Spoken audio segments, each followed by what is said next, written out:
tears and play the characters that you cheer. So join us as we go below the frame. On this episode of Below the Frame, I am talking to one of my very best friends in the whole wide world, Joey Mazzarino. You know Joey, he's Murray Monster, Stinky the Stinkweed, and a bunch of others. He's also a writer, a director, and an all-around hilarious person. Plus, we'll be talking all about tall shoes. So lace them up. It's time to go below the frame. Go below the frame. Welcome to Below the Frame. I am so glad you are listening to this little podcast, and particularly today, because you're going to hear from Joey Mazzarino.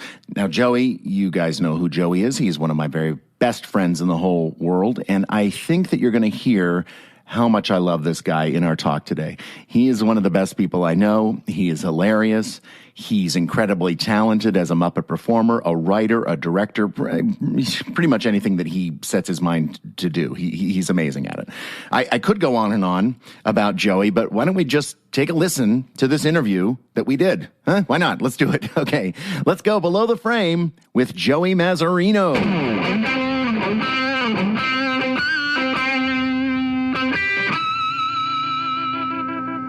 Great. Okay. Great. All right, we are rolling. Okay, Matthew. So I'm going to use my podcast voice instead of my normal voice. Do you have a special podcast Yeah, voice? It goes like this. Hi, Joey. How are you? I would do it more like this. Hi, it's me, Matt Vogel. Oh, do it lower. On the internet. Yeah, Hi there. More manly, a little more manly. But it hurts to do that. Well, that's very manly. Anyway, Joey, you ready to do this? I'm ready, Matthew. All right. You know, there is no way that I'm going to be able to cover your whole life and it's career. Not been that great a life. And everything. What are you talking about? You can just get it in like There's too much, but I'm going to do the best that I can do. Okay? We're going to get it. Do it. All right, here we go. Joey Mazzarino, welcome to Below the Frame. Oh, nice. Thank you, Matt Vogel. Yeah. I'm going to ask you questions. At first, I thought you said blow the frame. I'm like, no. Blow the frame. It's below the frame. Below the frame. Oh, I might have blow the shot. I'm going to be good. I might have. I missed the E. Yeah. I'll do it again then. Hi, Joey Mazzarino. Welcome to Below the Frame. Below the frame. That's better. What it's did you more think I said G-rated. that time? I like that. Okay, good. Who knows what happens below the frame? Nobody knows. Well, that's why we're here. They're going to find out that on Thursdays I never wore pants. That's right. I thought it was Pantsless Tuesday. Pantless Tuesday, sorry, yes. Well, I didn't wear them on any day that started with a T or had a Y at the end. Yeah. I never wore pants. Yeah, that should come out first, and now that it has, we can begin. You can move on. Yeah, we'll come back to Pantsless Tuesdays later. Come back to Pantless Tuesday. Yeah. Joey, I know the answers to almost all these questions, Manny. but I'll make you be more specific. Where'd you grow up? I grew up in Brooklyn, New York, in the good old US of A. Yeah, specifically, what part of Brooklyn? In Bensonhurst. Very, very, well, in the 70s, it was like the place where, although it was Bay Ridge in Saturday Night Fever, but all the people that were extras in that film pretty much filled out the extras of my life, for better or for worse. It was like an episode of Welcome Back Kotter and anything starring John Travolta in the 70s. Yes, that is in the 80s. Just walking down the street. Where I grew up. Yeah. Well, there wasn't a lot of puppeteers back there. No? In Bensonhurst. In fact... No, but a lot of people carrying gallons of paint down the street, though. They're just carrying gallons of paint, strutting. You don't carry. You don't go down the street with two puppets on your hand going. No. Staying alive. No, you do not. No. You probably get your butt beaten for playing with dolls. Well, what was it like growing up there in Bensonhurst? I gotta say I didn't love it. I didn't enjoy it that much. Why? It was. I don't know. It was, for me, it was like always trying to pretend that you were tougher than you are. I'm look at me. I mean, or listen to me. I'm not that tough, but I sort of pretended to be tough so as to avoid fighting because I didn't like fighting. Did you get into fights with anybody? Yeah. I got in a bunch of fights. Oh my God. I remember one time I was walking down the street, minding my own business, and I see this kid from down the block, Ronnie, and he's getting beaten up by a bigger kid. And I said, like in a movie, I said, well, why don't you pick on somebody your own size? Because Ronnie was shorter and younger. And the guy, and then he proceeded to beat me so bad. He got me in a headlock. This guy, Michael, he was like a year younger than me, and he got me in a headlock and just started punching me in the face. And I was like, why did I get involved as I was in that headlock? And then one time I just happened to be dating a girl, and a guy tapped me on the shoulder and just punched me in the face because the girl's brother didn't like me, so he sent his friend over to just punch me in the face. And it's funny, you realize, getting punched in the face isn't as bad as it seemed like it was going to be. What do you mean? It didn't hurt as much as you see in the movie. You go, but where did he get you? Like in the cheek he got me in the cheek, Michael. He punched me many times in the nose. And he was a young kid. He's probably a sweetheart of a guy right now, but he punched my face many times. Did it bleed? In the nose. You had to bleed. No, it didn't bleed. It didn't bleed. But it did hurt. I remember my eyes were watering. Oh. And then I would hang out on the street corners. I would hang out, they called me the Pope of 16th Avenue because I was always out on the street corner. Just by yourself? Just tell my parents. Yeah, I'd go early because I just wanted to be out of my house, and I'd go and I'd buy a pack of cigarettes and smoke cigarettes on the corner until everybody gathered around. What age was this? But that was 14, 15. Jeez. And it was not the best. It's probably not the best way to grow up. And there were just always fights between our group. I remember just be sitting on the corner, and we used to hang out. The toughest place you could hang out, the corner, is right in front of the beauty parlor, right in front of the salon. And we used to hang out there. We all gathered. There was a little step, and we'd sit there and wait.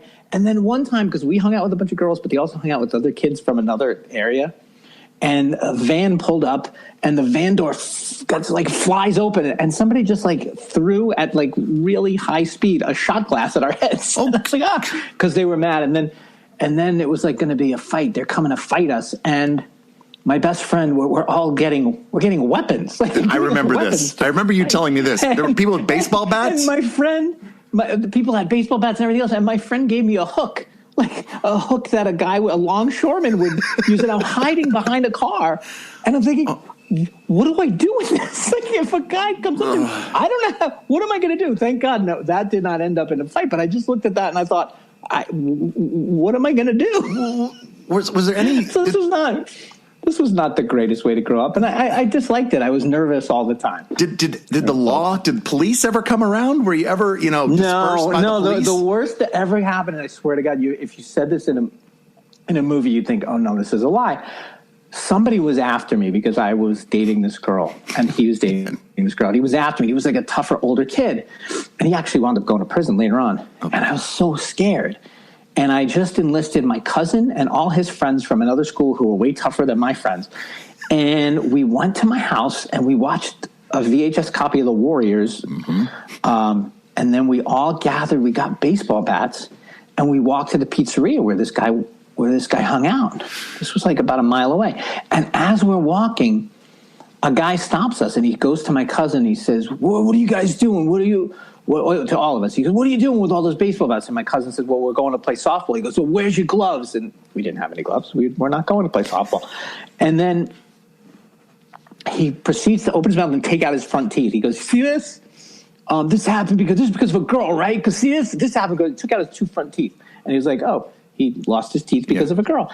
And then he has a hoodie on, and he makes a move, and a blade comes through the shirt, the cotton of his shirt, and goes to my cousin. He said, I could have stabbed you in the neck. That's how fast it happens. Are you sure he didn't say, I could have stabbed you in the neck because he pulled his teeth out? He did. No, he put them back in. Oh, wow. And then he said it could have happened that fast. And if this was a movie, you'd go, you know what, let's turn around and go home, guys, because this is bad. That's an omen. That guy's an omen. Yeah. Don't go to the pizzeria. And? But we didn't. We kept going to the pizzeria. And my friends waited outside, and then I went in, and I was like, is blankety blank here? And they're like, no, he's not here. I was like, will you tell him Joey Mazzarino's looking for him? And I was like, thank God he wasn't there. I don't know. Again, what was I going to do? Yeah. Hit him with a bat? I was like, good God. But then he never ever bothered me again. I guess he was nervous that I was coming at him with a bat. Yeah, and rightly so. But but it's all because I was full of fear. There were no puppets in that. No, not one puppet story at all. You didn't really. No, not one. And then you went on to be a puppeteer. I did not play with puppets as a child. I pivoted. Yeah. Tell me about your family, because I know them and they're wonderful.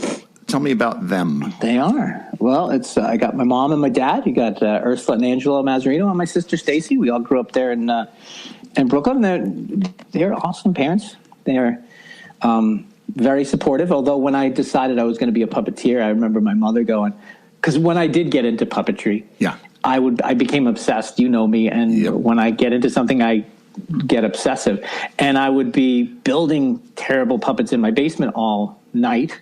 And I would put a monitor and a camera up in my bedroom and practice all day. And I wasn't seeing my girlfriend. And she's like, what is happening? You're not seeing your girlfriend. What's going on with you? And I said, well, I'm practicing. I want to be a puppeteer. Well, a puppeteer? What kind of job is that? You can't make a living as a puppeteer. So that was not at the time. She did not get who could do this as a living. No. And I didn't know either. This is how much I knew, Matt. And I think you knew this about me. Yeah. I saw Empire Strikes Back with my dad at what I guess I was 10 or 11. And coming back, I was like, wow, that Frank Oz must be really tiny for him to get in that costume for Yoda. I had no idea that was a puppet. I saw him walking in Dagobah. He ran across. Did you know at that time about the Muppets? I watched the Muppet Show, but I did not know who Frank Oz was or that he played any of those characters. I did know Star Wars because I was obsessed, and I knew Kenny Baker was in R2-D2, not all the time, which I really thought he was in all the time. Yep. But I just assumed, well, Frank Oz must be a very tiny man, and he gets in that very tiny costume. That's how stupid I was. Yeah, what a dummy. Too many punches to the nose. That's what it was. If only. Maybe that would have helped. Yeah. Well, so other than terrorize other people in the neighborhood your age, what else did you do as a kid? As a kid, I watched so much TV that back in the old days, kids, we used to get a TV guide every week. It would come to the house, and on a Friday when the TV guide would show up in the mail, I would grab my pen and I'd go through and I would circle everything for every hour of every day that I'd watch.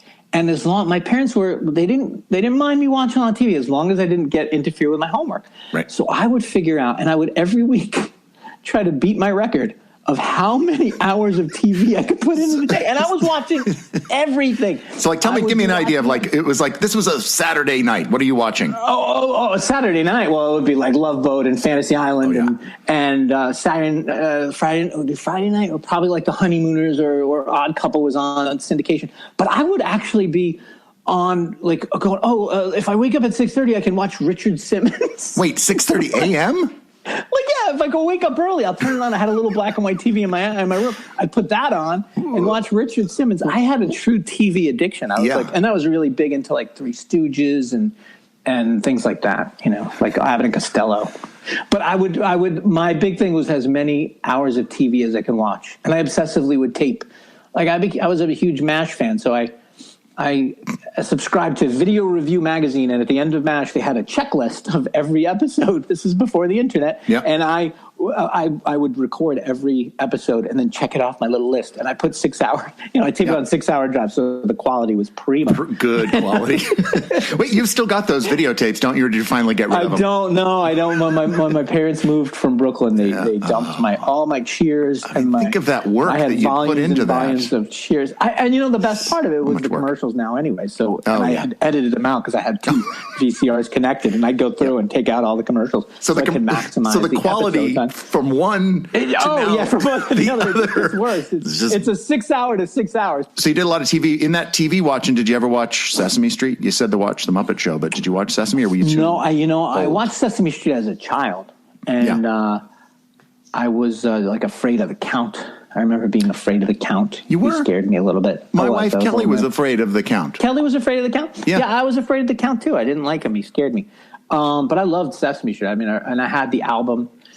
And my dad was funny. I don't know if I told you this, but my dad, he had a big portfolio of his art from because my dad worked at, in the 70s. Well, in the 60s, he was like a madman on Madison Avenue doing advertising.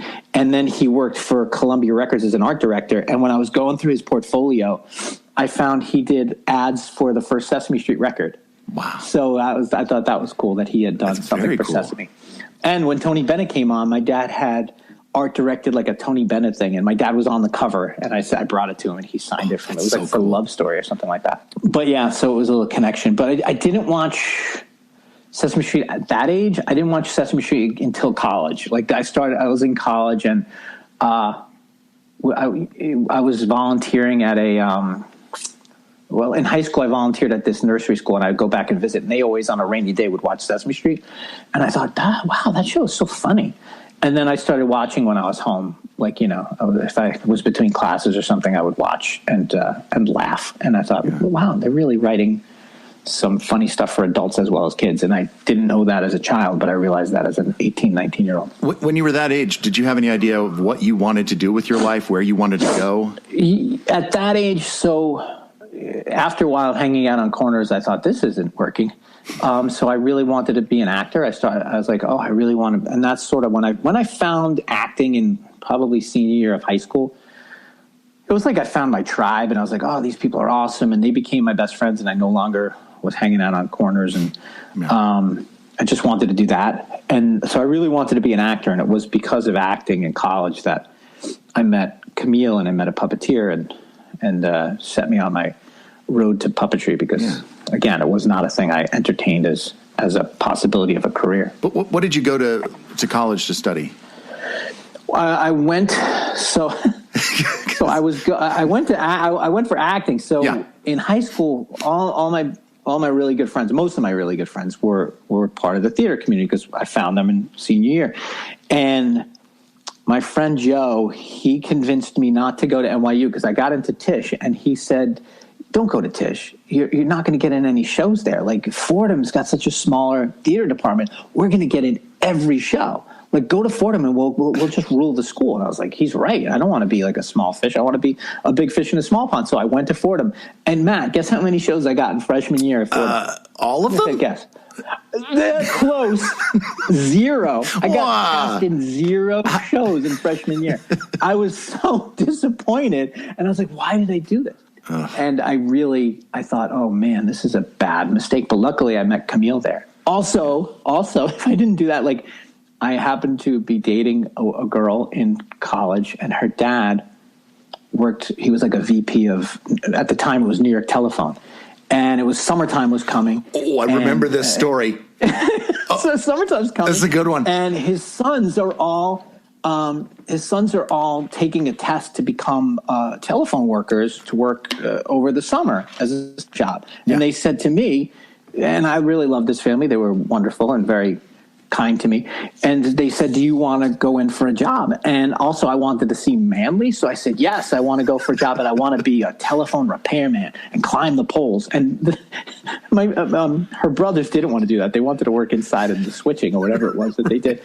And I was like, no, I want to be a telephone repairman. So I go and I take the test. And there's one of those first times where I was in a test where I thought, wow, I did this poorly, because they start calling names and everybody's going up, and there's like 6 of us left. And I thought, wow, I'm in the bottom 6 of this class. I can't believe it. And it turned out we were the only 6 that actually made it. Everybody else they dismissed. And I made it. And then I went and trained as a telephone repairman. Yeah. And I remember they sent you to training, and you had to get up on telephone poles, and you have to trust your belt. You wear those belts, and you climb the pole, and you put your belt around the pole, and you have to lean back, and they throw a basketball up, and there are 8 poles, and you just have to pass them to the guys on the other poles, is just to trust your belt.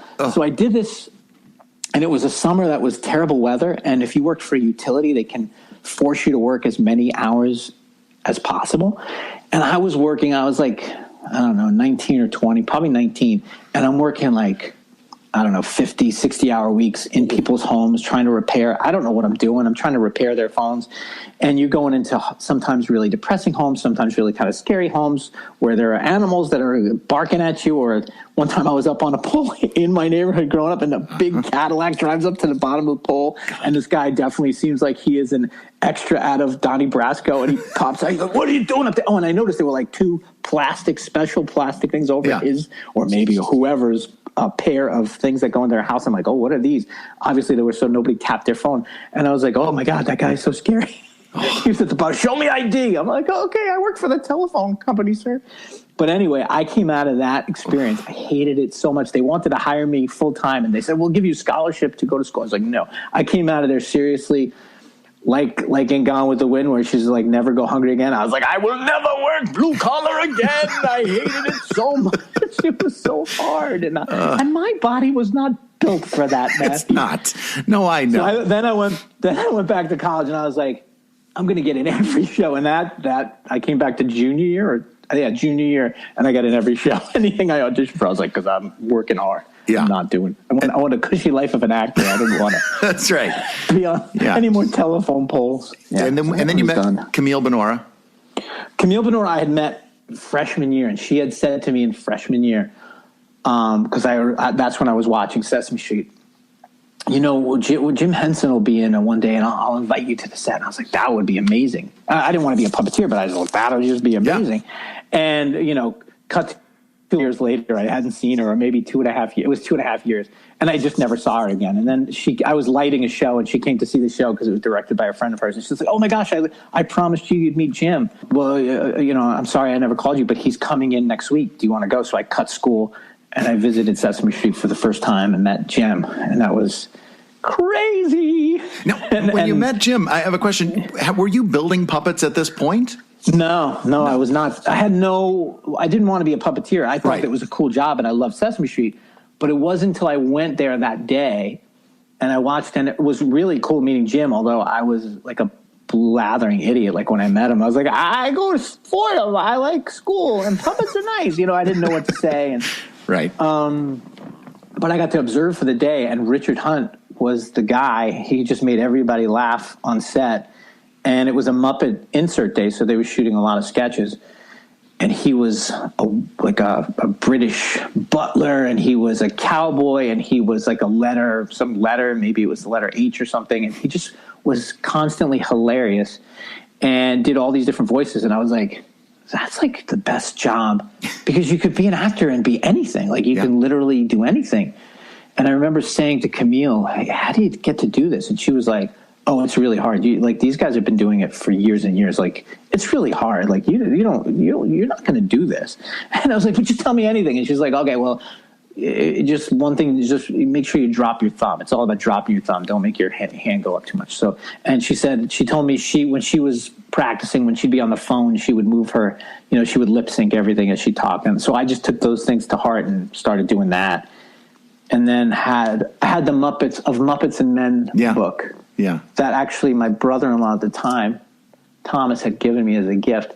I took it out and started looking at those pictures, and that's when I started building puppets in my basement, and terrible, terrible puppets. But I just got obsessed. That was what you did. Yeah, you do have a tendency to get obsessed with something and then really. Well, I knew I didn't want to build, although I did try to get a job as a builder for like a summer. Yeah. But I wanted to. I thought, well, if I build my own puppets, then I can perform my own puppets. And I took the standard puppeteer surrounded by, in my case, very bad puppets shot that every puppeteer needs. I had one. I had one of those. You had one of those.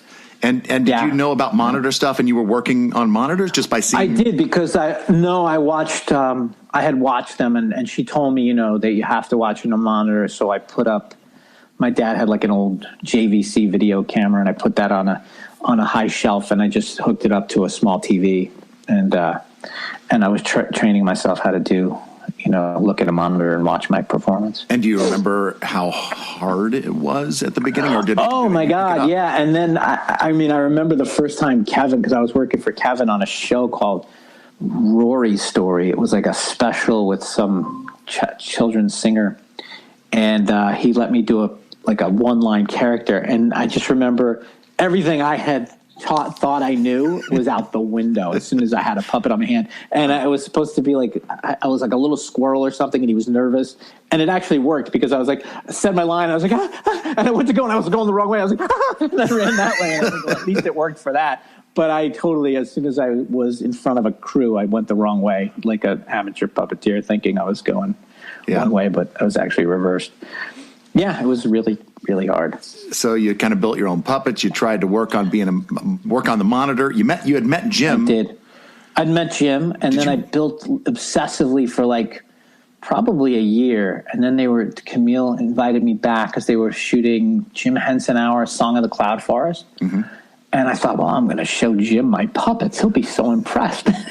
Like, only you have to be a certain age. You have to be young enough to think that you just have the bravery of an idiot that, you just don't know better. Yeah, not enough life experience. I'm going to show him. Yeah. And I saw him again. I was like, Jim, we met last year and it changed my life. And look at these puppets I built. And he was like, very nice. Oh, that's very nice.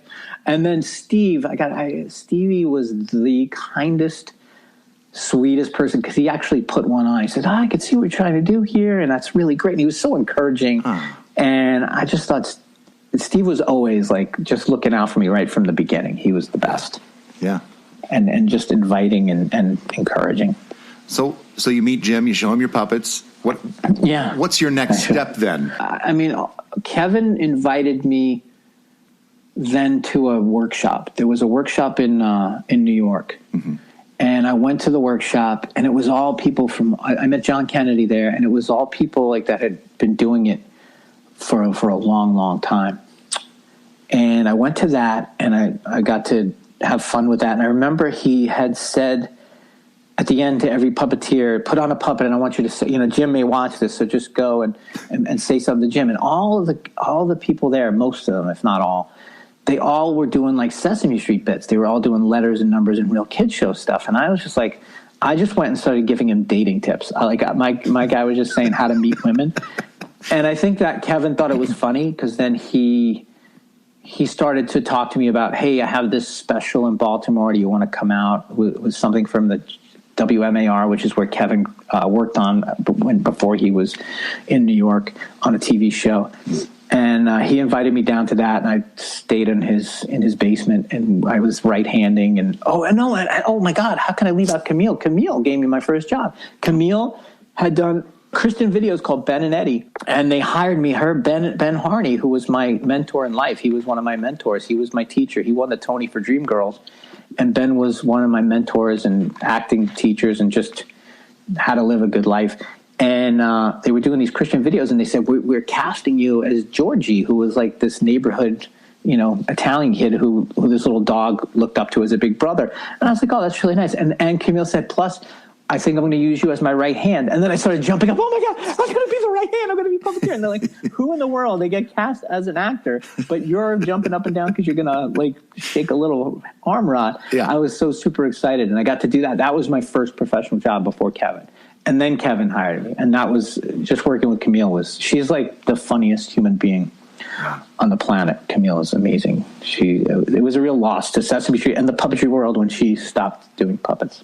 Yeah. And then I remember him saying, do you want to go out? Do you want to audition for dinosaurs? But then you won't be able to do Sesame Street. I was like, no, I can't. I don't want to. Sesame Street is my dream. I don't want to go out and do dinosaurs.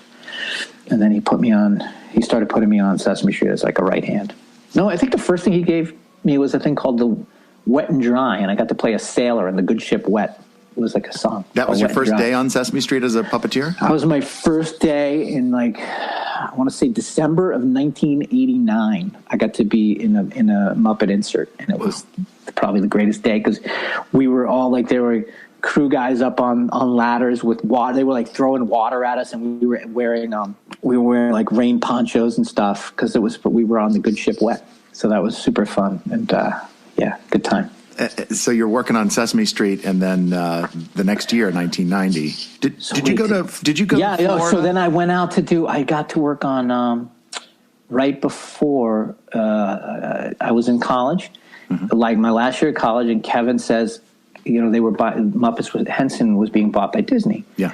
And Kevin's out in Orlando, and he calls me. He says, I can't find a lot of great puppeteers out here. Can you come and work on the Muppets Go to Disney World special?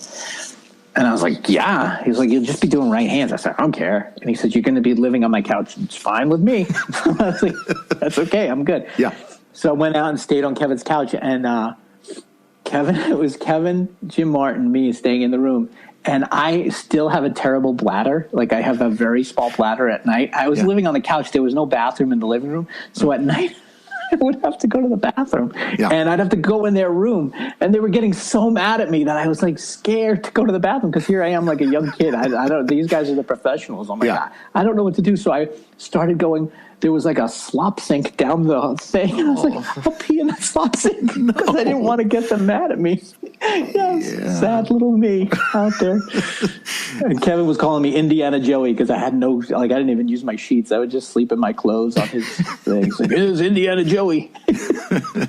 And that was amazing. That was mean. That was what a great, lucky thing to be part of, just to be there and to watch Frank and Jim and don't forget, and Richard, and we'd go out to dinner. And at this point, when you saw Frank, were you like, oh, he's a lot taller than I thought? I was like, wait, how did he fit in that costume? I don't understand. No, I just was like in awe because they would do all this stuff like before. It was stuff that probably they had done before, like little bits like where like they would inflate, like Kermit would blow up Miss Piggy and inflate her and she would like float off as a balloon. He was just like little things before the role or after the role, that just were cracking everybody up. And I was like, oh my God, how lucky am I to be here to watch this? It was really fun. And then to be in Disney World, we were shooting in Disney World and it was like Charles Grodin was in it. He was like the security guard and I'm like laying on the floor of the brand new MGM studios at the time. And there's Charles Grodin right next to me. And I was like, oh my God, this is the best job in the world. How could you not want to do this? I know. And then in May, Jim died. Yeah, it was terrible. I was graduating that next day from college, and I just remember just being devastated because, here he was like a month and a half before that. He was alive, and everything was. I couldn't even. It was unimaginable because he was fine. I couldn't believe he could be dead that quickly and so young. Did somebody call you, or did you find out on the news? I was dating a girl in Ambler, Pennsylvania at the time, and I think I heard it on the news first. And I was just devastated. I didn't know what to do. I remember at the special, it was so funny because I didn't get that much time to talk to Jim because he didn't know me. I was just a right hand. But there was one point where I can't remember if it was the guy from the Muppet Show was the music director, Derek Scott, maybe was his name. He was the music director on the original Muppet Show, and they had to do a Hooray for Captain Spaulding, but nobody knew the tune. I was like, I have the Marx Brothers album at home. I have that. So I'm calling my mom.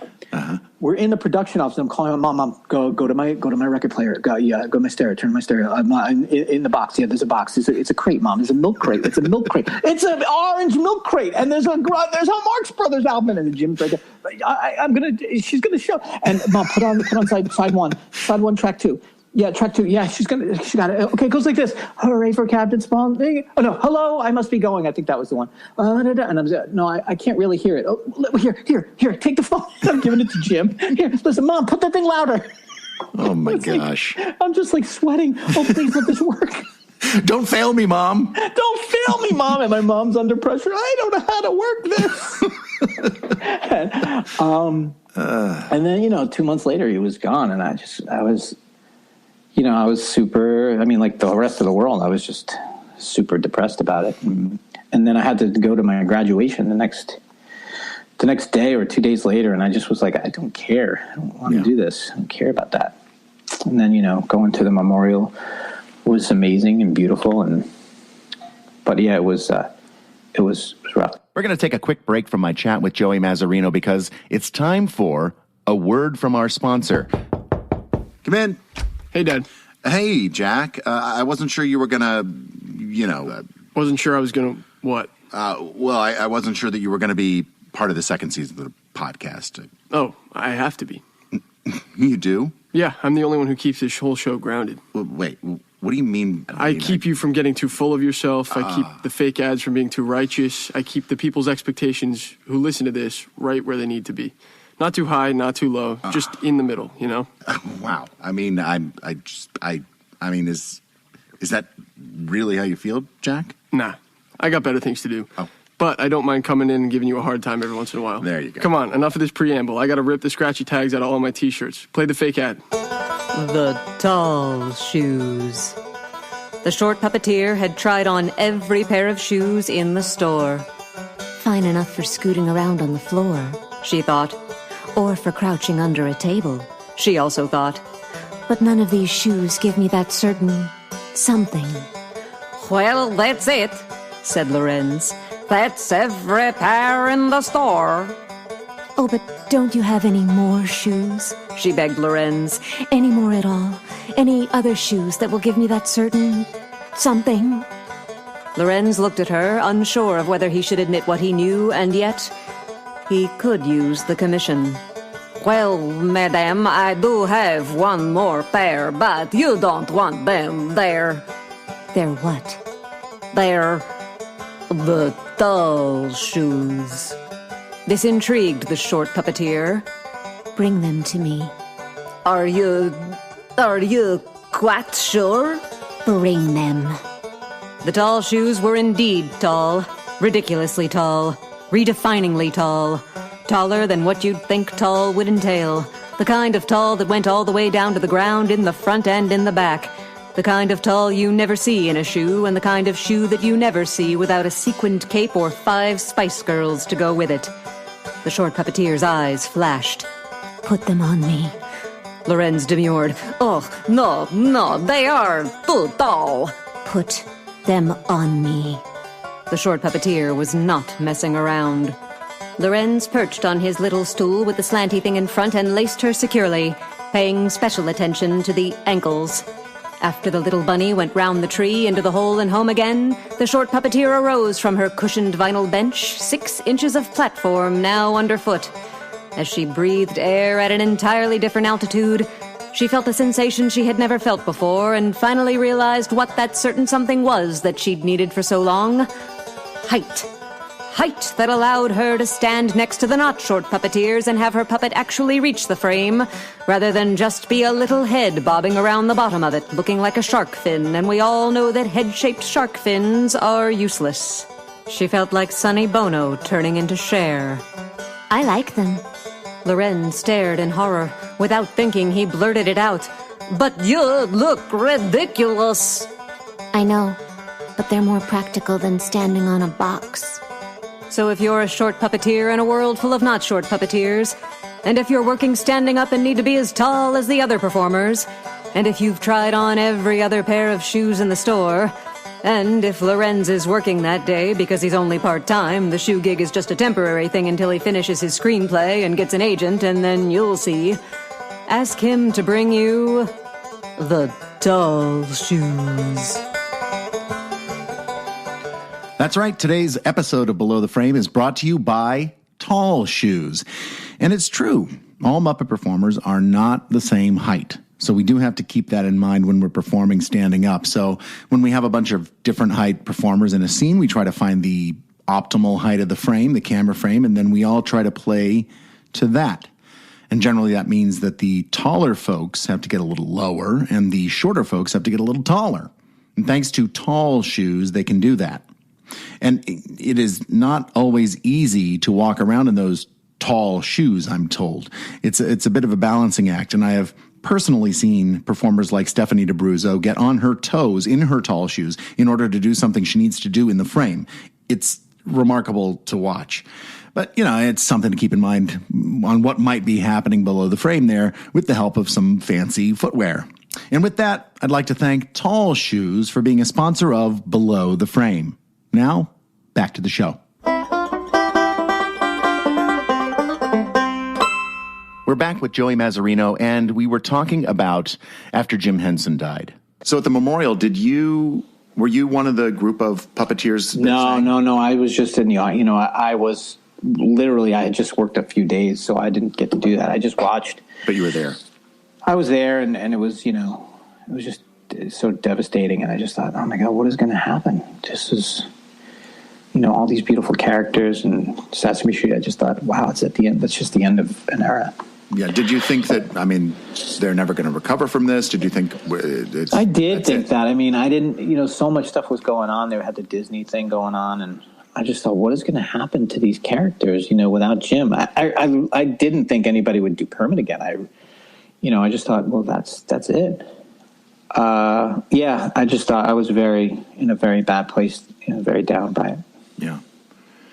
So after you graduated and after Jim had passed, and are you then working on Sesame Street full time, or are you able? Do you have a job on the side? I was just like, bring this guy in when you can, and I had done another season.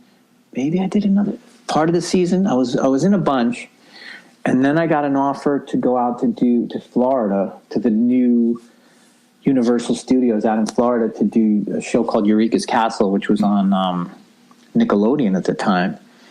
And I said to Kevin, I just got this offer and it's full time, and they couldn't offer me a full time contract, so I said I'm going to take it. And I remember somebody else was offered that same contract, and they didn't take it because they didn't think that the Sesame Street would have them back. And I was like, I just can't pass up this opportunity, because it was like I got to do a character in a special, and I was going to be on the whole time. And I was like, I'm going to do this, and it was the greatest. You and I have been to Florida and got to just be there. And I was 21 years old, and I got to live in Florida, and I wasn't staying on a couch, so I didn't have to pee in a sink. I had my own apartment, and I just got to hang out with Brian Meal and Noel McNeil and Rob Gardner and Pam Arciero. And it was just like super, like that cast was like Cheryl Blaylock and Lynn Hippen. They were just all the best, most fun. Did you feel like it was like a good training ground for you, and a little less pressure because you weren't under the Sesame Street umbrella? Did it feel that way? Yeah, I didn't feel an enormous amount of pressure there. It just felt like fun. And I mean, most of the time I was Magellan's tail or his right hand. And it was just awesome to be with Noel, who at the time I said he was the meanest man in Puppet Land, because he was just always yelling at me. But he was not really. He was always so sweet. And we just had the best time. And then we would go to the parks. We'd go to Universal. It was like we're going to the opening of the Gack fountain, slime fountain. I don't know. There used to be something in the park that was like spitting slime all day, and it was like Russell Johnson. Is that the professor's name on Gilligan's Island? Russell something. Yeah. He was the host of that, and I was like, this is the best. I mean, and we'd watch Twin Peaks, because Twin Peaks was a thing back then, and every whenever that was on Sunday or Wednesday or whatever, Thursday, we'd all get together and have pie and watch Twin Peaks, and it was great. The Simpsons was on Sundays. We'd have Simpsons parties. It was the best. It was a great training ground. Yeah, and I got to do some character stuff. You got to do some stuff, and then I did Sesame. Yeah, of course I got to do a puppet. It was like my first real role, and it wasn't a hand puppet. It was like this giant rod with this monster on top, and it was like balancing a bowling ball on a broom handle. It was so awkward. I was like, I don't know. I didn't learn this one. Give it to Mazzarino. He can do it. Yeah, he can do it. I also had as I started as a puppeteer, that one I didn't break, but I tend to break puppet stuff a lot. I tend to break puppets too, especially rigs and mechs and stuff. I break. Yeah, you're just too strong, too manly. I'm so manly. Oh yeah, I work this muscle so much. Right? Yeah, I know. It's so strong. It's very strong. Yeah, so finally, though, you did become a full-time at Sesame Street. I became full-time, yeah. At some point, they said, hey, do you want what? We're going to sign you for the season. And I did that. And then, that was, then it was so much fun, and got to hang out. And got to hang out with a lot of great characters. People. Remember these guys? Calambo? I do remember Calambo. Do you remember? Calambo? Yeah, go ahead. Go ahead. No, ahead. No, you go. No, Matthew, please. It's your show. I was just going to... Blow the frame. Joey Monkey? Do you remember Joey Monkey? I remember Joey Monkey. What an original name. And back at the time, I picked that to be my AOL address. So that's right. What's your email? Hi, I'm Joey Monkey. You're a 50-year-old man. Why do you have this idiotic moniker for your email? I was very young, and I thought it was my character. I should choose it as a name. Because who else is going to do that? Who else is going to do that? Yes, they loved bananas. Yeah. Joey and Davy Monkey. Narf?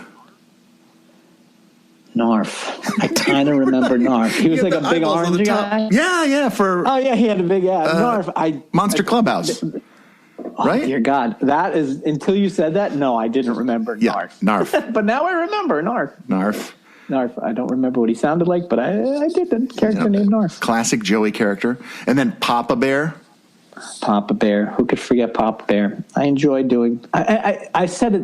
So Dave Rudman was my best man at my wedding, and at the time, I remember he gave a speech that said that he was my husband because he was Humphrey and I was Ingrid. He was my son because he was Baby Bear, and I was Papa Bear, and he was my brother because we were Joey and Davy Monkey. So we were close in all those relationships. That was a really lovely speech. He really put a lot of thought into that. He did. He's a much more thoughtful friend. You never said anything so right. loving and touching to me. Yeah, I know. I'm a jerk. You're an ass.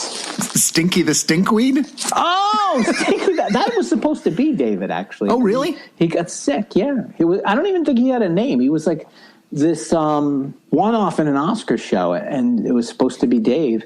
And I think he got sick that day, and they let me do it. And then I was like, this character's the best. And I did steal for that. That is totally cribbed from Mel Brooks. Like, so it's the 2,000-year-old man. And Norman helped me with that, because when we started to put him in other shows. Norman Stiles, the head writer. Norman Stiles, the head writer at the time. He helped me to develop that. We talked about Mel Brooks, and we came up with Stinky being... Because Mel Brooks did in the 2,000-Year-Old Man, he would talk about his mother, and his mother was always the classic Jewish mother trope that would guilt her family into doing stuff. And I thought, how funny is it if Stinky is just this very needy weed, and he just guilts you into staying with him? Like, oh, it's all right, you go and live your life. I'll be okay here in the dirt with the worms. It's all right, you go. No, I'm fine. So we totally cribbed. Did you like him? Did you like him so much because he Norman? Norman was very not nice. Norman. I assume you like Norman, but because he didn't have to move him, he just would sit in one spot. You didn't have to even less effort. Hey guys, bring me more pillows. I'm going to take a little nap. I just feel this is great. There we go. Doesn't do much. I don't even use this hand. He didn't even have any other rods. Oh, well, a little tilt. A little. Yeah, that's it. And a little like that little. Jaw. Oh, there was yeah, he's got a great mouth. There was like a little fishing wire to make his I think to make his leaves kind of move if I wanted to. But wilty. Why? But yeah, he could wilt them. And didn't he get a flower? Didn't he have like a little thing? There was a point where he had a very smelly flower. Well, then he would get it if there was one episode that was like a really stinky flower, and Bill Irwin came in like an outbreak suit to kind of to come and take care of it, to cut it or something. And there was also times when he was excited. He would get a floral erection. Boing! It would just pop out right out of there. It was very sexual. Yes, it was. Beautifully Georgia O'Keeffe. Yeah. So going from probably the laziest puppeteer job to... Yes, my stamen. To Horatio. I didn't need a lot of stamina for my stamen to come out. You didn't. Go ahead. You didn't. To Horatio. Horatio the elephant. Remember Horatio? I do remember Horatio. Horatio was super fun and freeing. I loved him. Yeah, and I remember, I'm very timid and tentative when I get into a full body puppet. You just don't care. Snap you in and just let him go. Just run. Just go until crazy. he gets tired out. Again, probably too many shots to the head. Keep damning you. But I did love that. You just start kicking your legs. Oh, yeah. And I mean, also could be dangerous because I would flail around and probably hurt other people. I think I remember flailing, and then I didn't realize there was a rod attached to my trunk, and I hit somebody in the arm, and they got a bruise. Yeah, that was me. No, was it you? No, it wasn't me. Did I bruise you? No, it wasn't me. I feel like it was like Michelle, maybe, or somebody. Yeah. Michelle Hickey, who works with the Muppets for many years. Anyway, Horatio, I loved getting in him and just going crazy. How did that work, though? Because he was originally just an AM elephant, wasn't he? And then at some point... He was originally an AM elephant that worked. He worked horizontally. He did not work standing up. And I can't remember what the first thing was that they made him full body for and why they built these legs for it. But boy, oh boy, was I super happy. It was like... And was he in a tutu the first thing? Was he dancing? He definitely has been in a tutu. I know. Oh, maybe that was the first thing. I think that was the first time that he was like ballet dancing, and we built him in. They built him a tutu, and I got to dance with him. But yeah, it was super fun. I loved getting in that character. And of course, Murray Monster. Murray Monster, that was my favorite thing ever. So Murray's got a great history, is because at the time want to say it's like 2003, 2004. I was going out to places in the world to teach writers how to write the show. So I was in, where was I? Was I in Egypt? Yes, I was in Egypt. And I was working with the writers there. And they had a puppet, I think it's Phil maybe is the name of the character. And it's got that great jaw. I think that's the name of the character. He's got that great jawline with this beautiful smile in it. I thought, man, that character just is so appealing right off the bat. You don't even have to hear it speak. And it just has this great personality. And maybe the next year, a bunch of Anything Muppets came into Sesame Street, and one was built with that pattern of that jawline. And I said to Kev, don't give that to anybody yet, because I want to do something with that puppet. It's just so appealing. And he said, okay. And at the time, it was like happy, healthy eating or vegetables or something was the theme. And because I was good with interviewing kids, they had me interviewing kids as a broccoli. And I thought, and I said to, I think it was Louis Bernstein at the time, Louis, nobody wants to talk to a broccoli. Who cares? Like, nobody really wants to talk to a broccoli. I said, can I interview them as a monster? And they said, well, what do you have in mind? And I think it was Carolyn and Louis, and I showed them that puppet, and they said, yeah, okay, you know what? We'll try it out. We'll try it out. And they let me do it. And I'm about to go on, and I realized I don't have a name for this puppet. And I'm like saying, what do I call him? And there was a guy visiting the set. It was like an older gentleman said, well, he's furry, name him Murray. And I was like, that was my grandfather's name, which it was. And I said, yeah, we'll call him Murray. And then that's how Murray got his name. Yeah, I feel like I was probably your right hand for that. If I wasn't, I was definitely your right hand for many you did a lot. I mean, we did all that stuff on the street where we'd go to these. We shot those and directed those. Very scary places in New York City. Yeah, to interview people. Were you there when our set became a crime scene? The guy got stabbed or something, but somebody got stabbed. Well, no, we don't know. Like his piece of bloody carpet came up. Oh yes, and then the divers went into the water, and I was like, this is no longer fun. Yeah, this now they didn't find anything, but it was like, oh wow, New York could be really fun for a second. I thought there was a letter. Wasn't there a letter that they found? There was a letter, and it said, I'm sorry for what I did. Yeah, and it was like a really creepy, scary thing. And all those police came, and the helicopters came, and those boats came in the water, and divers went in the water to look. Yeah. Meanwhile, we're trying to talk about, deciduous. Let's talk about pumpernickel. Yeah. His word of the street is pumpernickel. Oh, wait a minute, it's homicide. Oh, yeah. But we did a ton of those out in all around New York, all over the place. You were there. You know the story of the craft service, right? Yes, I think so. But tell it. Was this at McStabby Park? It was at McStabby Park. So we're shooting in the craft service. If you don't know, it's like when they set up food and snacks for people. And some guy in the park says, "Hey, give me some of that food." And the lady says, "Sorry, it's for the crew. I can't get it to you." And he proceeds to take out his private areas and dip them in the hummus. he just dipped his cucumber in the hummus. No, we didn't see it, but we did hear it from the craft service person. Yeah, I did not see a man stick his crackers in the hummus, but it was a terrible. But you were you under the table with me when that guy ran towards me to attack me? Yeah. That was at Union Square Park, wasn't it? Was that Union Square? And he said something, and then I said something back, and then he starts climbing over tables to get to me. And he had a knife. Yes, he had a knife. And I was like, oh, God, where do I go? It's a dangerous job to be a puppeteer. It was a dangerous job to puppeteer. And do you remember when I think this was in Alphabet City, and there was that ping pong table, that concrete ping pong table. Were you there for that? Yep. So we were shooting over there, and there was that one guy who had like his glasses. He had one glass in and one glass out, and he was so mad that we were shooting because he plays ping pong there all the time. Yep. And we were shooting, and he was like standing. He kept moving closer and closer to us as I had the puppet up. I remember our crew was the best because they just like formed this circle around me to get this guy to protect me in the middle of a take. I was like, oh my gosh. Yeah. New York was fun. I remember there was one lady, we arrived in the morning, and she was so mad.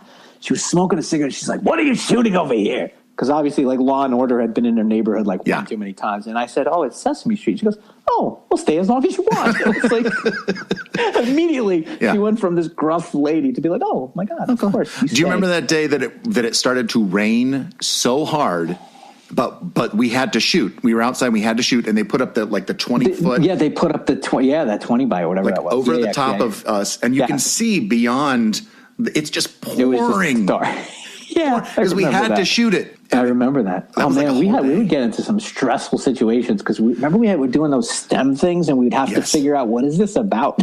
Yeah. Because we would just go and kids would be doing something. We'd go to a museum and they'd do something. Okay, now we have to make a story out of this. How do they do it? How do we do it? Or we'd go to a school and interview 60 kids just in order to get like 2 things. And, we'd just be like, start interviewing them. Oh, man, them. I forgot about those schools. Remember Irish step dancing? Oh, yeah, that was fun too. Yeah. Skating. We went and did skating. Murray Had a Little Lamb. Murray Had a Little Lamb. That was it. Those were fun. Baseball. Murray Had a Little Lamb. And who wrote the theme song to Murray Had a Little Lamb? That would be you. I mean, who recorded the theme song? Well, you wrote the theme song, right? I wrote it with Judy and Belinda, I think, and maybe Molly. But who recorded it? Yeah, well, Lin-Manuel Miranda. Lin-Manuel Miranda. Yeah, before we gave he him was his singing start. about Hamilton, he was singing about Murray and a Little Lamb. We shot that. There was like a test that we shot because we had a production company called Pratfall Productions. Oh my golly, yes, we did. We had shot some stuff for Sesame, like some eating my child and your children eating vegetables, I think. Yep, we had a fruit and veggie wrap that we did. That's right, we did. We had shot some stuff for David's company. We shot a couple of things. We shot Sesame. A cat walking up steps. Remember? That's right. A kitten from a shelter. We were putting all that like fish oil or something, the tuna fish on the thing, so it would climb up. Yeah, we didn't know what we were doing. And trying again. Yep. And then we shot the word on the street, the test for the word on the street. We did that? Yes, we did do that. Columbus Circle, I think. Yeah, you're right. We just took Murray and we went to Columbus Circle and shot that. Just to show them. I forgot about that. Yeah, show them how it would show how it would look. Oh my God. Yeah, that was fun. Yeah. That was fun. Yeah. We had a good time, man. We did. And with our production company, we also shot a short film. That was one of my Squeaks. favorite things we ever did. Murder, He Squeaks. We wrote it together. We puppeteered it together. We shot in studio on 93rd Street. That's right. Thanks to our producer, friend John Lodo. Yeah, we used his apartment. His studio. His studio apartment. It was really fun to create and not know what the heck we were doing. We really didn't. I still think... No, we didn't know anything. We bought an expensive camera, and you learned how to use it. Ish, sort of.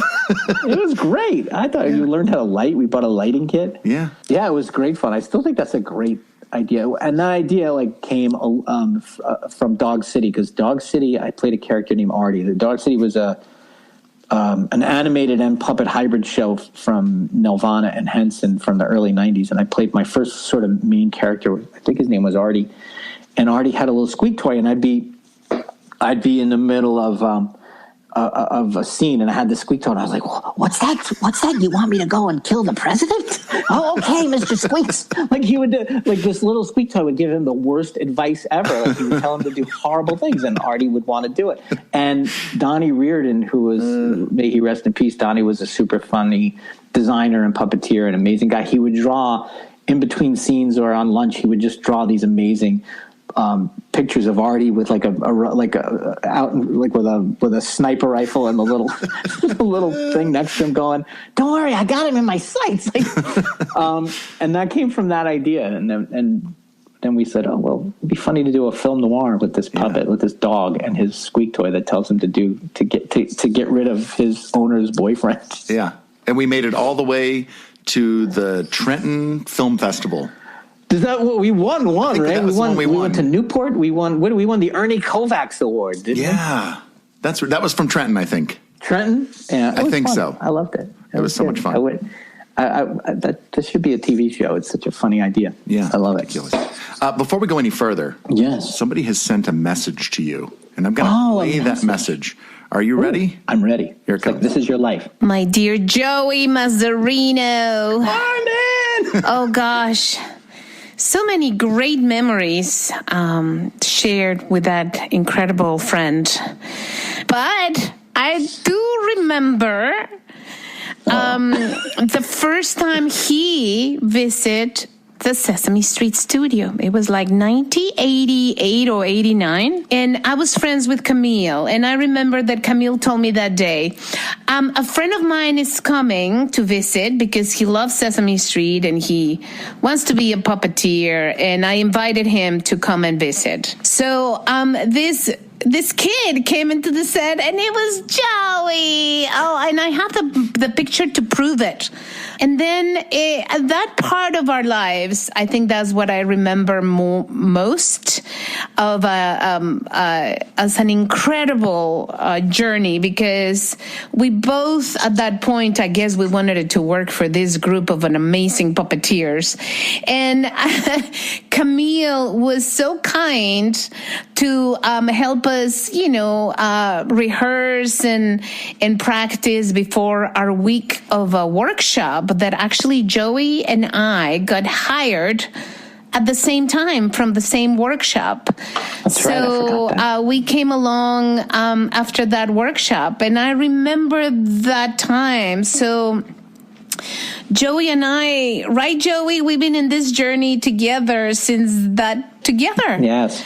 And for me, I have to say something, that for me to see Joey's career go up so incredibly high, and there's no limits for him, as being an inspiration, and I'm so proud of him.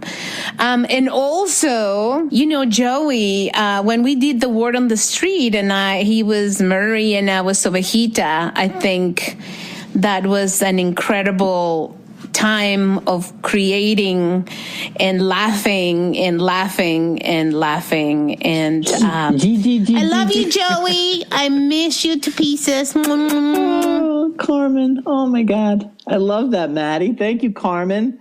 Oh, my God. So GGG, whenever Carmen would write he, because in Spanish the J has the he, so she would write GGG. Yeah, it was, oh, my God. Carmen was so fun. And Ovejita was hilarious. It was really just funny. The most fun to be. We would just throw that sheep everywhere and she would land, and she was always up for everything and anything. Oh, my God. Carmen. And can't believe it. We did come up together. Yeah. Crazy. Yeah. Crazy. Somewhere in there, Joey, you became a writer on Sesame Street. I did because of Colombo, actually. Yeah. Back in the day, Maddie, I'm not sure when you started if we had 100. Did we still have 110 episodes when we started? I think maybe like one season of that, and then we dropped. So there was 110 new episodes a year for Sesame Street, and the writers were always looking for characters because they just had to fill 120 episodes. So they came to the puppeteers and said, hey guys, why don't you go over to the Henson shop, just look around, and if there's any characters you want to do or any ideas you have for characters, just put them on tape or tell us about them, pitch them. So David and I, we really wanted to do an Abbott and Costello kind of characters. I can't remember what we called them, but we put together two monster puppets that were brothers, and we did a whole bit. And the day we were going to shoot that, I saw that there was this black lamb puppet over at the shop, and Columbo was still on the air at the time. He might have been just like specials or movies of the week or something, but I thought, oh, well, what about if I did like a Peter Falk Columbo character, and he solves nursery rhyme crimes, like what happened to old Mother Hubbard's dog's bone and stuff. So I just wrote down quickly on a piece of paper before I went in. I just wrote like a little advertisement, like a little local ad that Columbo would do from his office pitching his ideas. So we shot our thing with David and I, and then right before I left, I just threw that puppet on and shot this little ad. And after they watched it, Lisa Simon, who was a producer at the time, came up to me and said, hey, Joey, that was really funny. The writers think it's funny. I think it's funny. Do you want to audition as a writer? And at the time, I was so convinced by school because I did not know how to use a comma or a semicolon. I was like, I can't write. I just can't write. And she said, well, we pay for the audition. And I was a hungry puppeteer at the time. And I was like, then of course I'm going to do it. So I did. I auditioned for it. And thank God I did, because that opened up a whole other world for me. It was great and amazing. And you became a full-time writer on Sesame? So you go through a long process. You have to write. The audition process was like you write 2 sketches, and I wrote 2 sketches, and they thought those were funny, and then you write a sample episode. And my episode went through, and it was terrible. I remember they were shooting my episode, And I remember being so just hurt by this, not hurt, just like so embarrassed by it. But I was in the control room, and I think Ted May was the AD and John Stone was directing, and they got through a bit. And Ted said, "You want to go another one?" And John said, "This shit's not worth it." And I was like, "Oh man, I better be better than this." So I was like, "I'm going to work harder and harder." But yeah, they started giving me shows and more shows. And by like I think my second season, they were like, "As many as you want, right? As many as you want." Wow, because there was 110 shows. Still a lot of shows. Yeah, so they were like, "Yeah, go ahead." And how was it? When did you become head writer of Sesame? So Belinda was head writer for a year, and then she had some personal stuff with her kids going on, and I didn't want to take the job. And she said, "Well, I can't do it. I'm gonna go off and do this." And I said, "Well, I'll only take it if you when you come back and you can take it back when you're ready." And she said, "We'll see." And she never wanted to take it back, or maybe she did and she felt bad, but she never said it. But I was so glad that I got to do it, because it was just the greatest job. It was so much fun, and to be leading that group of people, Belinda and Molly Boylan and John Weidman, and just this amazing group of very funny people, and just to have them in the room and have to create something was just a joy. What was the writer's room like? Is there a real writer's room for you, or what was your process? It was super. I mean, it's different than, because I've been on shows that have actual writer's room that are every day and you create every bit. That's not the way it works. It's more autonomous this way. The way Sesame works, or the way it worked when I was there, was you get an assignment, you get a curriculum sheet, and then you go and meet with the head writer, and you say, "Hey, I'm thinking of doing a show about Elmo, and Elmo's got a problem with his hat. His hat keeps whatever it is." And then you work through that show and how it relates to the curriculum, and then you just say, "Okay, it sounds good to me. I'll sign off on it. I'll work with them on getting it done." They go off and write it. And then they come back, and I'll look at it, and I'll give them notes before I show it to anybody, and they go off and do a second draft. And then once the second draft's in, then I'll share it with the group. We didn't do outlines at the time. I think now they may do outlines. In every other show I did, they do outlines. But and an outline is just basically like a couple of paragraphs on what's happening. Well, I mean, it's a little more than that. It's pretty much the whole story laid out in prose, instead of dialogue, and they described all the action and the act breaks and stuff like that. And we didn't work that way. But with Sesame Street, we would all get together at least once a month, sometimes more than that, to sort of see the state of the season and say, hey, Luis, pitch me. Tell everybody what you're working on. Tell them about your show. And then you'd go around the room and everybody says, and then you go, "Hey, maybe we should do a little theme this year. Is there anything we want to do?" Or we would get an assignment and say, "Hey, we need a new segment for Cookie Monster." That was, when we created Cookie's Crummy Pictures, that was so fun, because we spent, I don't know if it was maybe 6 days in total, but probably 4 of those days we spent developing a game show with him and Prairie Dawn. And at the end of that time, I was just like, this isn't working. Like, it's just not funny. And then I went home and I had a vision of Cookie in the Jules wig from Pulp Fiction, the Samuel L. Jackson wig, telling us about the cookies in France, like the quarter pounder with cheese scene, and opening a thing and the gold light flashing on his face. And I thought, oh my God, Cookie Monster. And I pitched it to them. I pitched it to like Pulp Cookie, what that could be, and him in like all these famous Hollywood roles. And then like from there, we just started riffing and going, oh my God, yes, this is great. We put him in The Godfather, and we'll put him in this and that and Harry Potter and Star Wars. And by the end of that, Cookie's Crummy Pictures came out, and I thought, that's the way to work. It's such a great way to do like a parody and also curriculum. Kind of good curriculum. I mean, the Biscotti Kid is still one of my favorites. I love that piece because it was really, there was so much great stuff to parody in those series. Yeah, I love. We get to do it all, and it was super fun. Yeah. So getting to lead that staff was super fun, and probably one of the best things in my career. I loved it. Joey, you're the fastest writer that I know. I don't know a lot of writers. If you can't be good, be fast. That's what I always say. But somebody could say, "Hey, Joey, I need a song for the letter W. When can you get me that song?" And you'll be like, "Check your inbox; it's already there." What? How did you? Yeah. So how can you do that? It's funny you say that, Matt, because I just, for the first time I told you this, that I went, Wanda, who works at Sesame, asked me to do the gala, and I wrote it really quickly. Like, I wrote it in a day, and she loved it. She's like, you're just so fast at this. I said, well, like writing these characters literally is like breathing air to me. I can write these characters. I can't always do that.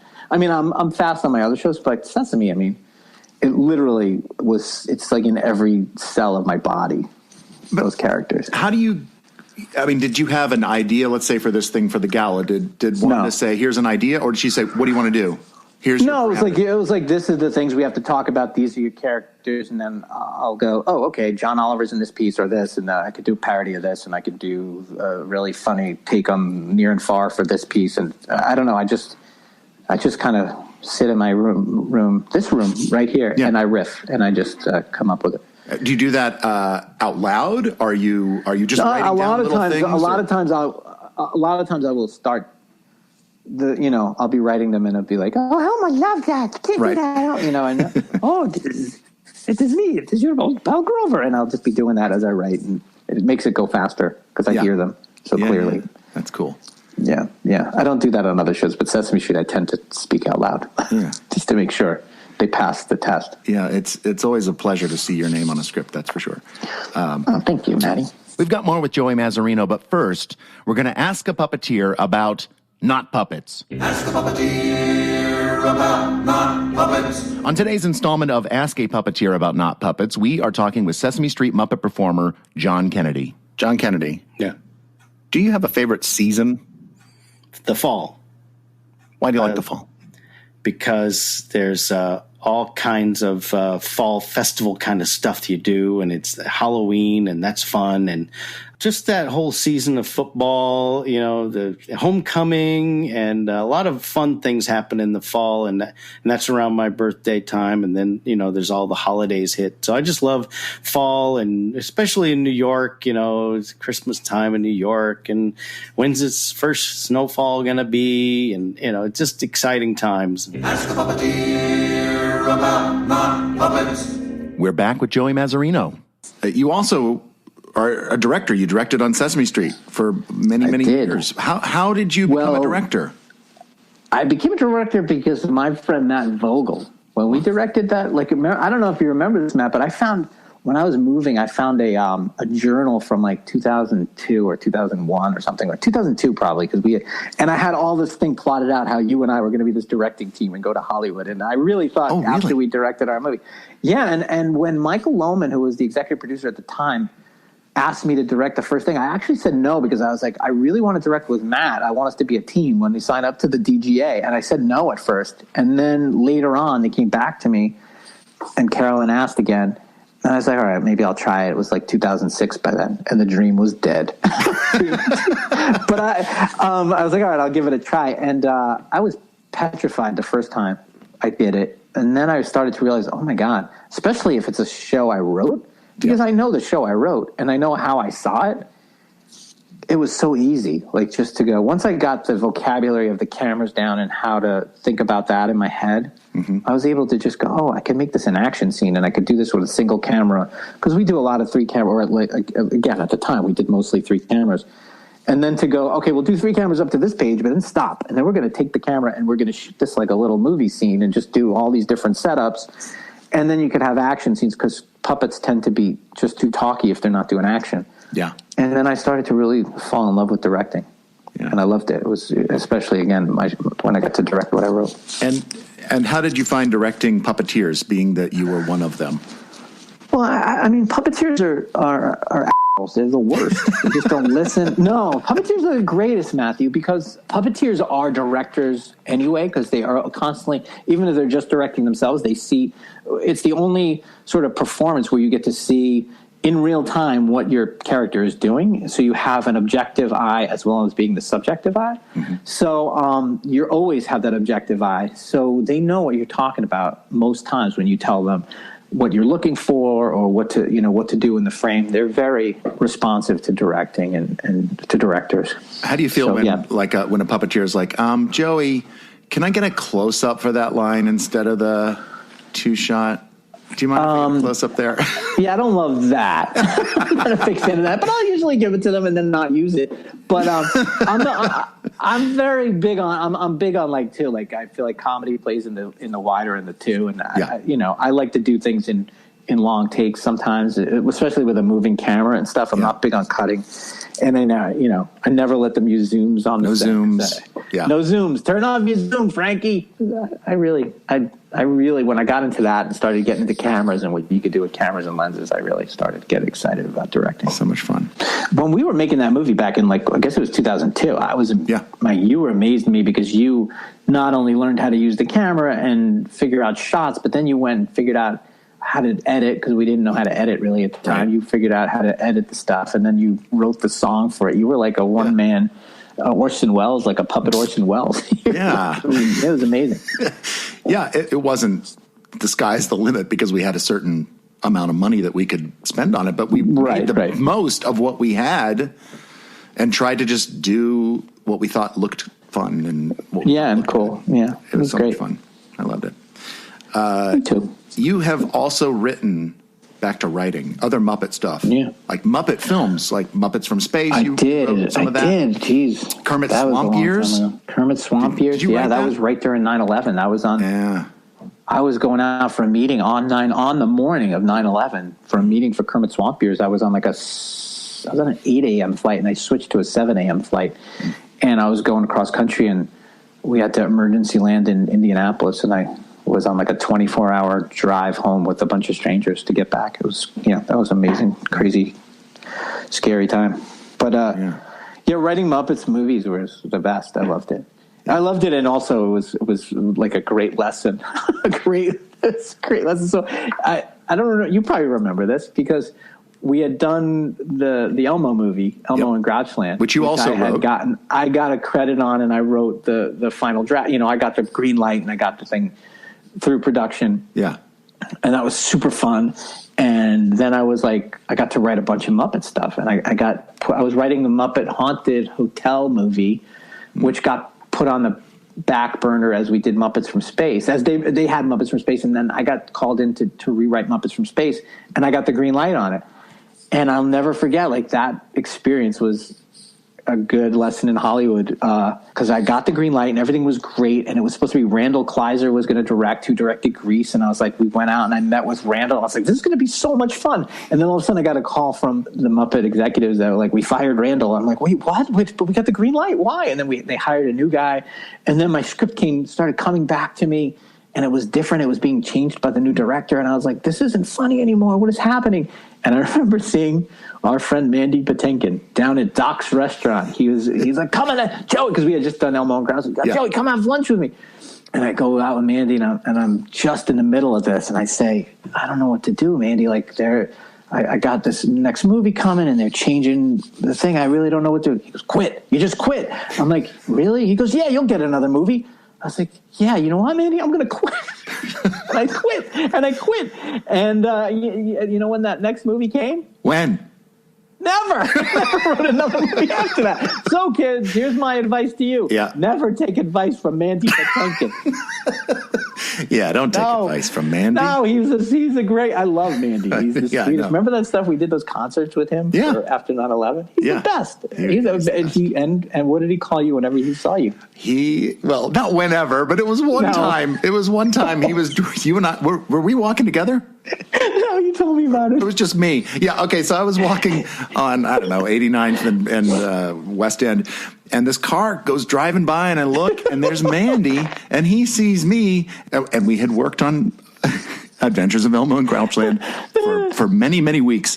And he goes, hey, Puppet Dave! And he drove off. And I was like, Puppet Dave. He thought I was David Ruckman. He thought you were David, but I think Puppet Dave is the funny. The fact that you're Puppet Dave, not just Puppet Dave. Not just Dave. Puppet Dave! Puppet Dave. My favorite name for you. Yeah, so, but I do love Mandy. He's the greatest. Yeah. I'll still take his advice. That's right.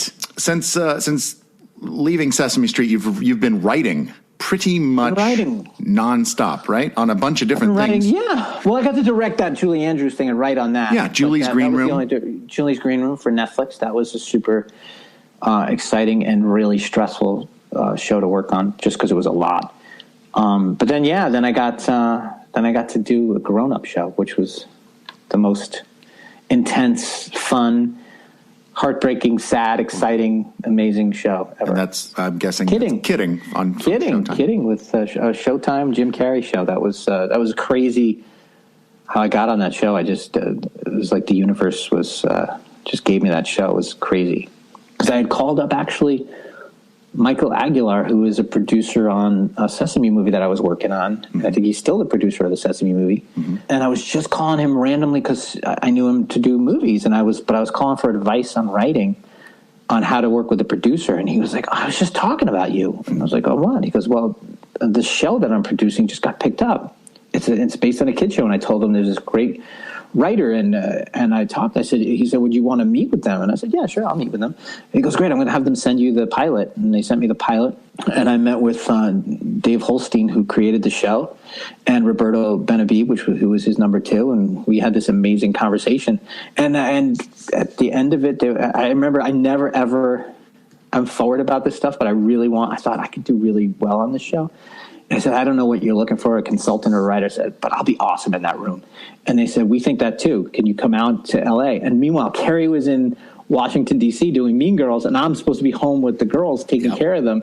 And I didn't know what to do. I'm like, yeah, I could be there. And I call Carrey. I'm like, I think I'm going to get on a TV show, but I don't know what to do. He says, say yes, we'll figure it out. And you did. I did. It was really hard because I had to leave my family for months at a time. Yeah, I would come back. The first year I only came back a couple of times, but the second season I came back more because I realized it was too hard to be away. So other than being away from your family, what is that transition of working on a show like Sesame Street for so long, and then now you're working on somebody else's series, and it's an adult show? It was definitely an adult show, right? Yeah. It was super hard transition for me. That first season I thought, what am I doing here? Because it's about a guy who's going through the ultimate pain of losing a child, and he's going through his marriage is falling apart, his mental health is going. And I just thought, geez, I don't know if I'm equipped for this show. And also I was like, even though I was head writer at Sesame and I had 20 years experience, I was low person on the totem pole on that show because I didn't have experience in primetime.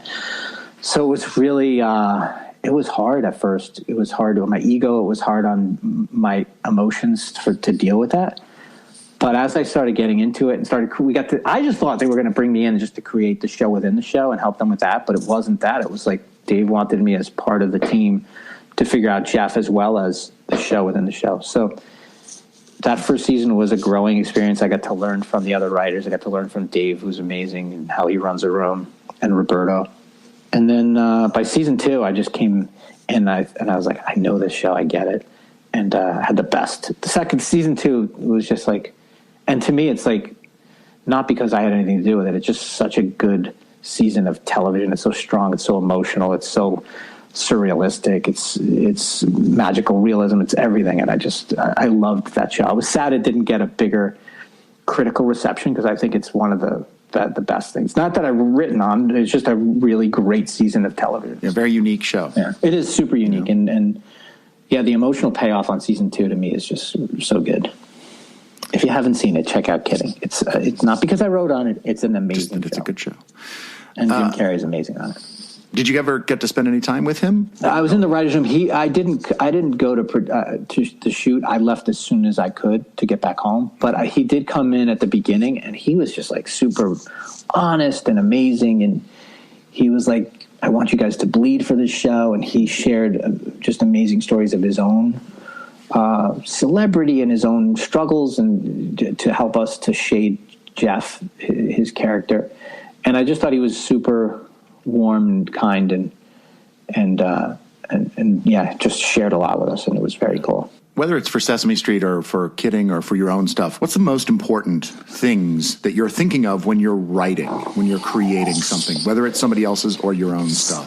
Well, a character to me is like the key to anything, It's not situation, it's character and how they're going to react to it. And the deeper or the more focused the character is, or when you're talking about Muppets, to me, it's like the obsessions of the characters are the things that get me, and what they really want and what they're saying is sometimes two different things. And that it gives it It gives it a depth that other kid shows don't have, I think. And then when I'm working on other things, I do think about character and what they want and how they react, and how is the way they react different than any other character would react, to make them sort of special and unique. So that's what I look for, character, and I try to create character, or that's the thing that to me stands out most. Is that similar for you when you're creating a puppet character, that you're looking at, like, what makes this guy? Yeah, I try to do that whenever I'm creating any character, whether it's animation or puppet or anything. It's like, what is the thing that drives this character every morning when he or she wakes up? Like, what do they want? And it could be more shaded if it's an adult thing, or just super elemental like a Muppet thing would be. But I'm always like, yeah, what is driving that character? And how badly do they want it that they'll do anything to get it, or, you know. Okay, Joey, we had mentioned earlier, you'd mentioned something about your obsessions with things, when you get obsessed with something. So you go all in when it comes to something that you love. And, yes, I do. So I have some little remembrances of some things. And I remember back in the day that you wanted to learn how to play guitar. And so you got a guitar, and then you played it until your fingers actually bled. Not an exaggeration, not a Beatles. No, they did. I would believe. You bled for your guitar playing, right?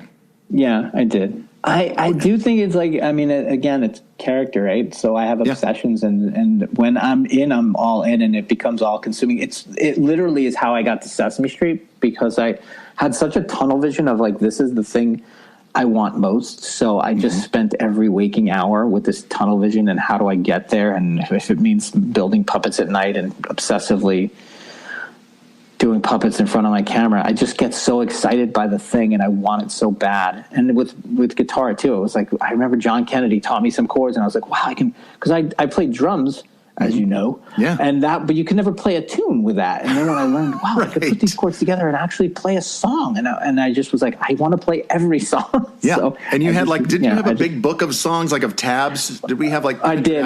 I would just collect tabs and then learn them. And remember we would play in the Muppet room, and or just in your living room, or my house, where in my living room, or I would bring it everywhere I went. To my in-laws' house, I would just have my guitar and my book of tabs, and learn and try to do that. Yes. And you were the Mighty Weaklings. You were the original drummer of the Mighty Weaklings. Yes, I was. You were a drummer before that. You had a drum set. I had a drum set in high school. Yeah. And my friend Eric Barbella and I were Eric and the Rat in high school, and I was the Rat. The two of us. We'd get together in my basement. Were you a Rat cover band? No, just Eric and the Rat. This is before the Rat even existed. They were probably at the same time. But they were Rat with two T's. 2 T's. We were Eric and the Rat with just 1 T. I just assumed it was 2 T's. I assumed. No, we weren't a Rat cover band. I don't even remember what Rat sang. I don't know, but I could come up with it. Oh, man, I really wished you knew. That would be very impressive. No, it's coming to me. You're looking online. No, I'm not. Round and round. Oh, the rat goes around. Yeah, didn't they do that one? Round and round. Now I'm going to check. Them. Yeah, now look it up. I'm going to check. I'm going to look it up. I'm going to verify. And while you do that, I was saying Mighty Weaklings. Do you remember our first gig?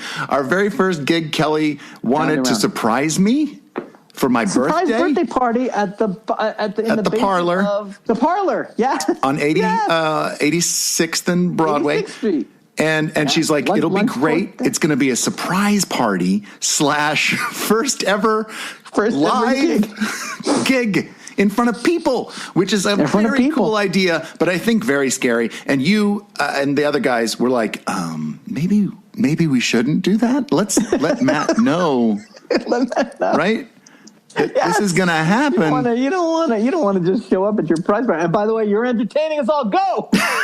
Let's be able to rehearse. Yeah, but that was fun. That was good. It was fun. It was Danny. Danny was part of the band then, right? That's right, Danny Seckel. Danny Seckel. Yeah, and then we kind of got to play out a little bit in the city of New York. Lunch Tour 2000, and then I had a hat that you made for me. You did. Mighty Weaklings Dumbo's Lunch. Hat. Yeah. Then we made that album. We made your album. That's right. Yeah. Medicine Brain, right? Yeah, Medicine Brain. Yes. It's out on iTunes.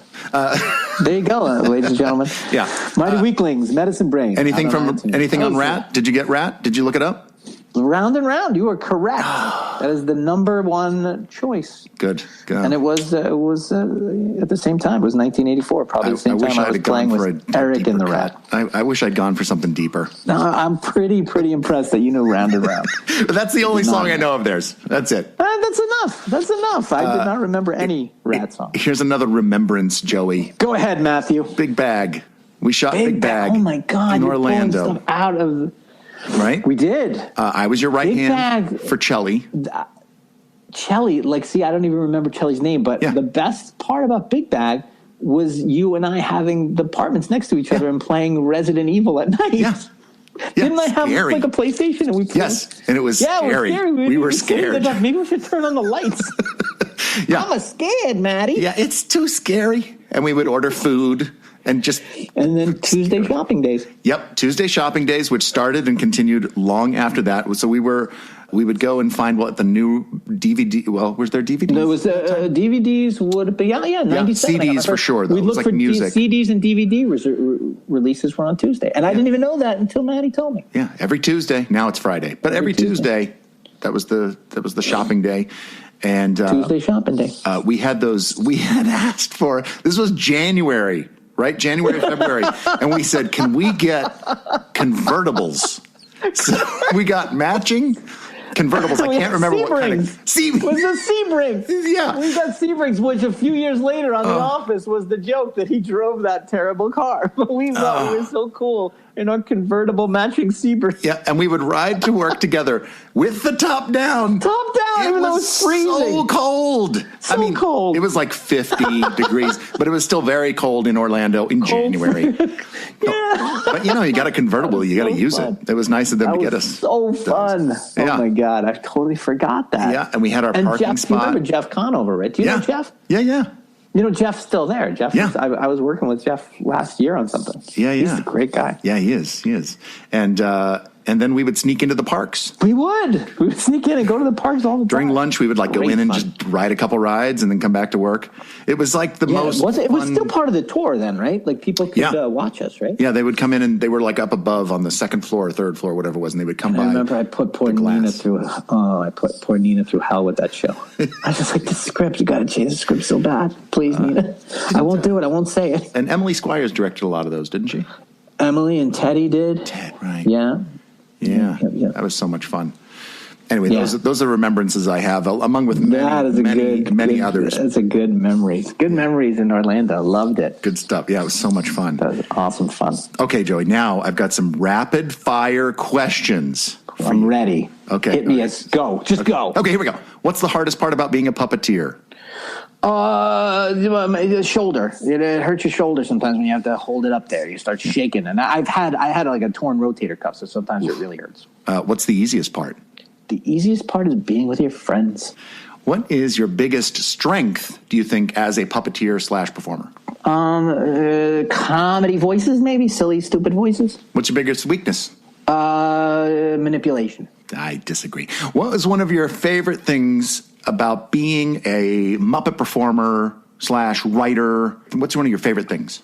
I would have been years ago. It would just be the fun of it. But after I wrote I Love My Hair, it became actually, it was a realization. Like this sometimes makes a difference and it's meaningful. And I thought, you can reach people, reaching kids and adults. If you weren't a puppeteer or a writer or a director, what would be your career? Don't say telephone repairman. Professional pinball player. Ooh, I like that. Can you make a living as a professional pinball player? Probably not. I'd probably have to take the phone job to support that hobby, but I would be out there on the circuit playing my games. Okay, so last one. Jerry Nelson said to me once, Sesame Street's great, but always have something that is your own that you create. So, Joey Mazzarino, what is that for you? Bonus points if it's not about writing or performance. It's my kids, literally, because when Sesame Street went out of my life, this, Sesame Street you're the Sesame Street girl or guy, no matter where you go, and it just becomes so part of your identity that when I lost that, I really did think, oh my God, who am I? And if it wasn't for the grounding of I'm Seggy and Sumi's dad, I'd be lost. So being Seggy and Sumi's dad is the thing that I have for me and that nobody can take away from me. Joey, I love you. I love you. I love you. I miss seeing your face every day. I miss seeing your face every day. I miss laughing. We used to be able to, we lived so close we could like hang out our windows and we would have, it was like Stranger Things. We would have walkie-talkies, say, Matt. Yeah. I mean, let's go another memory is year 2000, I think it was. Kelly and I both had LASIK surgery. I remember that. Right. Yeah. And after I had my surgery, you go home and you take a little nap for a while, and then you wake up and wow, the world is crystal clear and you can see everything. And literally, Joey and his wife, Carrey, lived a block away. And we somehow got in touch with you the other, I guess, did we have cell phones then? I don't know. Year 2000? I don't know how. I think we probably did. Yeah, I probably had a flip phone, a StarTAC. Yep. So we got in touch and we said, go to your window. We looked out. I looked up where Joey was he was out at on his balcony waving to me, and I could see him. He was crystal clear. Crystal clear. And I was a block away. He was just right there. Well, but see, before then, I wouldn't have been able to see nothing. It would be very fuzzy and blurry. Yeah. And I remember when I saw you, I was like, where's my friend Matt? I don't know you. Put on your glasses. You're not my friend. Yeah, I was no glasses Matt for a while. You were. And now I'm back to glasses Matt. Glasses Matt. I see. I recognized you right away. Well, hey, you know what? Let's do this more often, but maybe without the microphones. Yes, I love it. I love catching up with you. Unless you want to just record our conversation. No, we'll just record from here on out, just for posterity. Yeah, we should do that. The world has it, and then we'll send it to the Smithsonian. Yeah. Well, thank you for talking with me, Joey. I appreciate it. Hey, Maddie, I love you. Have a great rest of your day. Well, that's it. That is Below the Frame for this week. We're going to be back next time with a brand new episode where we will be speaking with Kirk Thatcher. You can get updates and stuff about Below the Frame and Muppets and Sesame Street and pretty much anything I feel like posting on my Instagram, Twitter, Facebook, and TikTok accounts at WelcomeMattV, or just search my name. Below the Frame is produced by me, Matt Vogel, and if you like the show, please rate it and review it wherever you get your podcasts. It'll help us out. I don't know why, but it apparently does. Thank you very much. The theme song for Below the Frame was written by Stephanie DeBruzzo and performed by my band, the Mighty Weaklings. Our podcast logo was created by Dave Holteen at DaveHolteenDesign.com. The A Word from our sponsor player for Tall Shoes was Stephanie DeBruzzo, who also wrote that bit based on Steve Martin's Cruel Shoes. Thank you, Stephanie. Thanks to Joey Mazzarino, Carmen Osbar, John Kennedy, and my son Jack for being a part of today's show. And thanks to you, the fans, for listening. I'm Matt Vogel. We'll see you next time when we go Below the Frame. Bye-bye. Go, go.